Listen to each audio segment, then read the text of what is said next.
Here's the thing about the Epstein files I just dropped. 3 million pages. You're going to see a lot of names. Elon Musk, Peter Attia, Deepak Chopra, Steve Bannon, the list goes on. But everyone is asking the wrong question. The question isn't just what did they say to Epstein? The question is, what did they already know when they said it? Let's establish a timeline.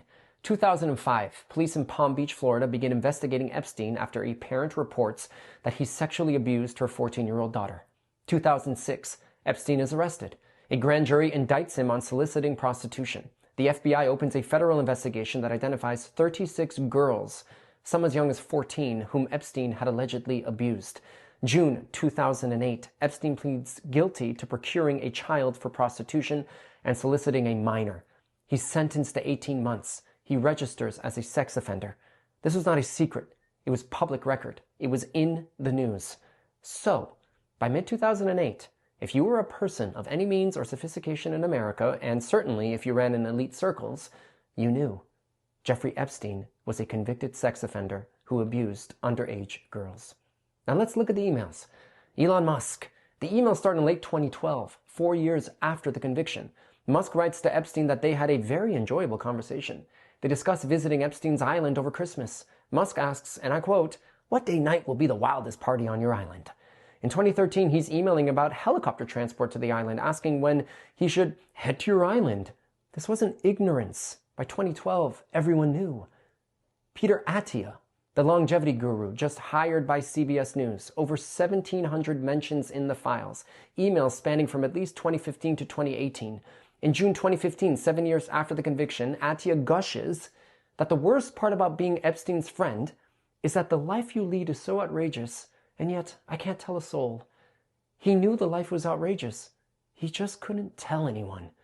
In 2016, Attia sends Epstein a joke about, you know what, I'm not even going to repeat it. You can look it up.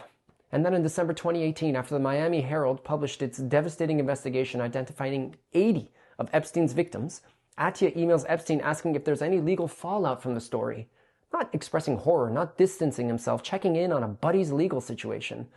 Deepak Chopra, the spiritual guru, the self-help icon, the guy selling you enlightenment, emails spanning 2016 through at least 2018. In November 2016, Epstein shares a news article about one of his accusers dropping a lawsuit. Chopra asks, "Did she also drop the civil case against you?" Epstein replies, "Yup." Chopra responds, "Good. Good." Steve Bannon, hundreds of friendly texts months before Epstein's death. They discuss politics, travel, and a documentary that Bannon was planning so that he could help salvage Epstein's reputation. In March 2019, Bannon asked if Epstein could supply his plane to pick him up in Rome. This wasn't 2009. This was 2019. So here's the point. The question isn't whether these people committed crimes. That's for investigators to determine. And maybe they didn't. Maybe they just had lunch. Maybe they just talked about meditation or solar panels or longevity science. But here's what we know they did. They chose to associate. They chose to buddy up. They chose to email about wild parties and outrageous lifestyles with a man they knew, because everyone knew, had pled guilty to crimes against children. And that raises a different question, not a legal one, a moral one. Where do we draw the line? I'm not saying these people should go to jail for exchanging emails. I'm asking, why do we keep buying their cars? Why do we keep listening to their podcasts? Why do we keep paying $2,500 for their longevity programs? Why do we keep treating them like gurus and visionaries and people whose wisdom is worth following? Deepak Chopra has made a career telling you how to live a more conscious, more ethical, more enlightened life. And when his friend's accuser dropped a lawsuit, he said, "Good." Peter Attia is selling you the science of living longer. He couldn't stop himself from befriending a convicted child sex offender. These are the people we elevate. These are the people we venerate. These are the people we give platforms to and listen to and hand over our money and attention.